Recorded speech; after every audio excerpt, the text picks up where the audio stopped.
Hello students, welcome to textbook Bengali. তোমাদের সকলকে স্বাগত জানাই টেক্সটবুক বেঙ্গলিতে।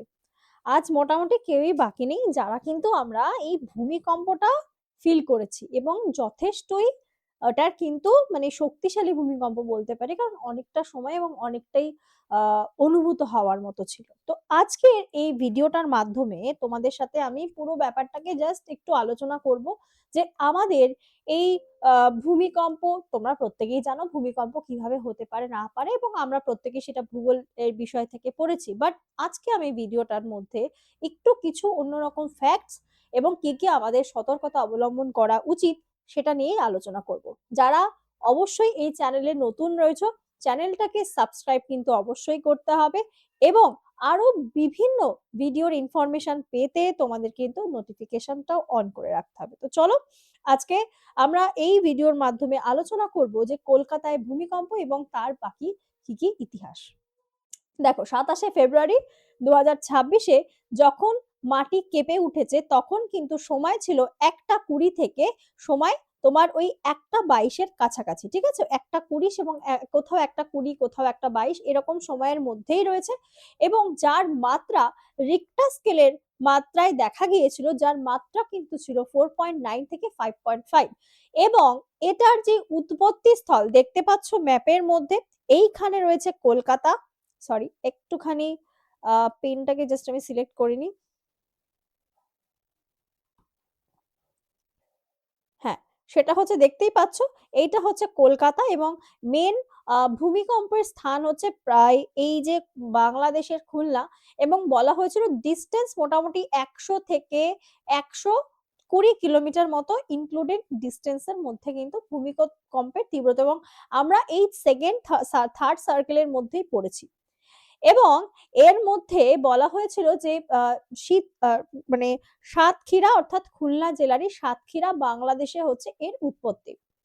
কেবল কলকাতা নয়, কলকাতা ছাড়াও কোথায় কোথায় এই ভূমিকম্পটি অনুভূত হয়েছে, উত্তরবঙ্গে দার্জিলিং, কালিম্পং এবং জলপাইগুড়িতে এটা কিন্তু যথেষ্ট ভালোভাবে অনুভূত হয়েছে।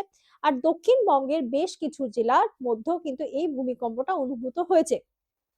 গঙ্গা বদ্বীপ এলাকা অর্থাৎ দক্ষিণবঙ্গের মধ্যে, ছবিটার মধ্যে দেখতে পাচ্ছ যে গঙ্গা অর্থাৎ পশ্চিমবঙ্গ এবং বাংলাদেশের যে সীমানা বরাবর এলাকাটা রয়েছে, যার মধ্যে 24 পরগনা পড়বে, আমাদের নদিয়া জেলা পড়বে, তো সেখানে কিন্তু সব থেকে বেশি অনুভূত হয়েছে গঙ্গা বদ্বীপ এলাকা জুড়ে। এবং শিলিগুড়িতে একাধিক আফটার শক এবং পরবর্তী কম্পন, মানে একটা কম্পনের পরে যে আফটার শক থাকে সেটা কিন্তু খুব ভালোভাবেই অনুভূত হয়েছে। তারপরে এটার বিষয় হচ্ছে আমাদের এই বাংলার যে কম্পন 2026 সালে এর যে ভূমিকম্প এবং আমাদের ভবিষ্যতের নিরাপত্তা কি হওয়া উচিত। দেখো, একটা জিনিস আমাদের কাছে পরিষ্কার দিন দিন, অথচ মানে আমরা গত ডিসেম্বরে 2025-এর ডিসেম্বরের দিকে একটা মানে প্রচন্ড শীতপ্রবাহ দেখেছি, কারণ প্রচন্ড ঠান্ডা পড়েছিল, টেম্পারেচার কিন্তু 7-এর ঘরেও নেমে এসেছিল, যেটা বলা হয়েছিল প্রায় 120 থেকে 125 বছর পর এরকম মানে আমাদের এই এলাকায় এতটা ঠান্ডা পড়েছে। এইবার কিন্তু বলছে যে এই যে সামনের গরমটা আসছে তারও কিন্তু প্রচুর তীব্রতা দেখা যাবে। এই যে প্রাকৃতিক নিয়ম চেঞ্জ হচ্ছে, মানে বাংলাদেশের মতো জায়গায় এরকম একটা ভয়াবহ ভূমিকম্প, বলতে পারি আমরা ভয়াবহ না হোক, বেশ ভালোই তীব্র ভূমিকম্প আমরা যখন দেখতে পাচ্ছি, তাহলে এর পরবর্তী সময়কালে কি কি হতে পারে। দেখো, মাটির গভীরে কি কি আছে সেখানে আমরা বলতে পারি যে এই বেঙ্গল বেসিন অর্থাৎ আমাদের বাংলার যে ভূমি, তার গভীরতার দিক থেকে যদি আমরা দেখি, আমরা কিন্তু 7.5 কিমি গভীর পলিমাটি রয়েছে, যার উপরে বসবাস করছি। আমরা কিন্তু পলিমাটি, কারণ জানো গঙ্গার পলি জমেই বিশেষ করে এই কলকাতার দ্বীপ সাইডটা তৈরি, এবং সেখানে এই সেডিমেন্টের উপর কিন্তু আমরা বসবাস করছি। Eocene hinge zone, Eocene hinge zone যেটা কিন্তু কলকাতা এবং বাংলাদেশের নিচ দিয়ে যাওয়া একটি বিশাল বিশাল একটা ফাটল কিন্তু রয়েছে। এই যে ইওসিন হিন্স জোনটা কি, এটা কিন্তু কলকাতা এবং বাংলাদেশের নিচ দিয়ে একটা বিশাল ফাটলও রয়েছে।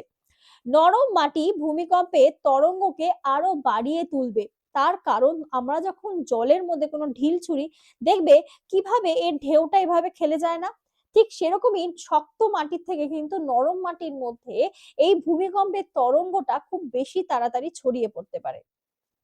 কলকাতার বিপদসীমা জোন 3 নাকি 4 নাম্বার জোনে রয়েছে? যদি বলি সর্বাধিক কলকাতার মধ্যে সর্বাধিক শুধুমাত্র কলকাতার ক্ষেত্রে যদি বলি ঝুঁকিপূর্ণ এলাকা কিন্তু সল্টলেক, নিউ টাউন এবং পার্ক স্ট্রিট। আর এবং মাইক্রো মাইক্রো জোনেশন গবেষণা অনুযায়ী শহরের কিছু অংশ যেখানে কিন্তু উচ্চ ঝুঁকিপূর্ণ রয়েছে, যারা 5 জোনের মধ্যেও রয়েছে। এবং দেখতে পাচ্ছ যে যখন মাটির জল হয়ে যায় এবং লিকুইজেশন ফর্ম, এই লিকুইজেশনটা কি বলছে, মাটি কি তাহলে কিভাবে জলের মতো হবে, ওটা লিকুইড ফর্ম হবে এবং সেটা তরল। যখনই দেখবে একটা শক্ত মাটির ওপরে ভূমিকম্প মানে যখন হচ্ছে ওপরের শক্তটা অংশ এবং নিচের দিকে তরল অংশটা থাকছে, তখন কি কম্পনটা তলায় বেশি হবে না, যে কারণে ওপরের শক্ত লেয়ারটাও কিন্তু কম্পিত হয়।